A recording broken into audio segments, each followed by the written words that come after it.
Music's been a part of my life as long as I've been alive. My family was always steeped in music. I have a grandmother that was a church organist, and my aunt as well. My grandfather was an opera singer. Sometimes the only language that actually gets to the heart of the matter, the meat of the matter, is something that can come out in an artistic way. And for the musician, that's a series of notes. It's an emotion that can only be tapped because of a glorious moment in a piece of music. Yes, there's pleasure, certainly, in creating the sound, in composing the sound, or just performing the sound. But then the reaction from the audience or the listeners is paramount. The Butler Philharmonic, tell me what it's like to work with them and to work with this group of people, and what kind of music do you guys make? It's a world-class orchestra right here in our neighborhood. Started out in 1951 as simply a string quartet, and then became known as the Hamilton Symphony.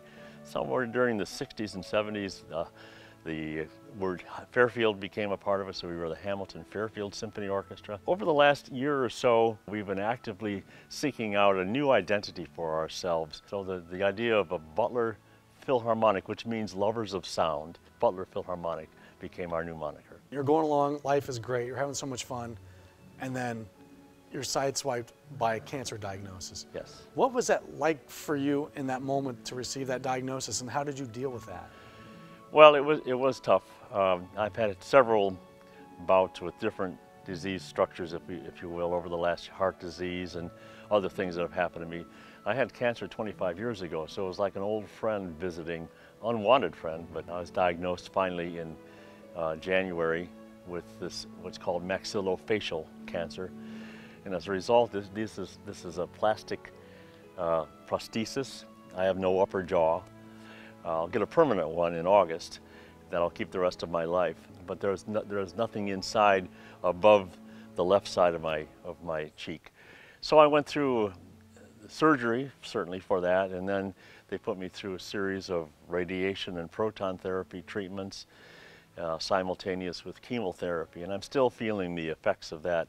I never missed a beat with any of the concerts that we've had, though. We did everything we were supposed to do with the Philharmonic, and made a special trip to New York City over the last couple of weeks or so, and did some wonderful things there. And we're about to play at Pyramid Hill, and then we'll be in Middletown in August, and then the whole season starts again in the fall.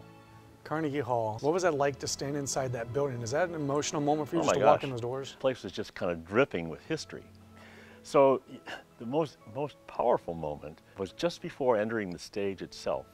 You know, they open that side door where all the performers come on, and there's a momentary pause, and they say to you, "Are you ready?"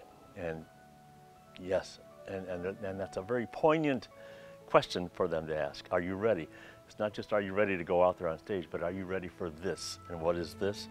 It's being a part of the pantheon of performers that have been deemed worthy to take part in a concert on that glorious stage. And then you look at the floor and you realize the history of that spot on the floor where Bernstein and Tchaikovsky himself stood as he was about to go out and conduct his 1812 overture. So I stood there and just kind of savored the moment for a while before I stepped out on that stage.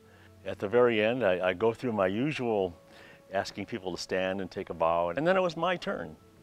And what happened next, I never could have predicted. I turned around, mounted that podium and turned around to the crowd. 2,000 people were already on their feet clapping. Just a magical moment in my personal journey as a musician. Something that you just savor, and you think, God, how could I be so lucky as to have that happen? And just before that, there were 4 movements to my music for Mass, which I wrote. The third movement has a real big finish, huge finish. And one would think that would be a good place to clap. Of course, you're not supposed to clap between movements, right? Well, my granddaughter, who happened to be there, she's 6 years old, name is Claire, didn't know that was the rule. And so Claire, we got to the end of that movement, Claire jumps up and starts going, yay, and clapping her hands and everything, and she got all of the rest of Carnegie Hall clapping with her, and I had to turn around and go, wait a minute. I didn't know it was Claire until afterwards. Her father told me, because he was there as well.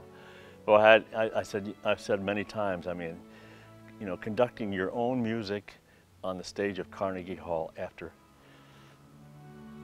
beating cancer and surrounded by your loving family. It just doesn't get any better. Now I'm about to begin my 25th year with the orchestra. That's a milestone.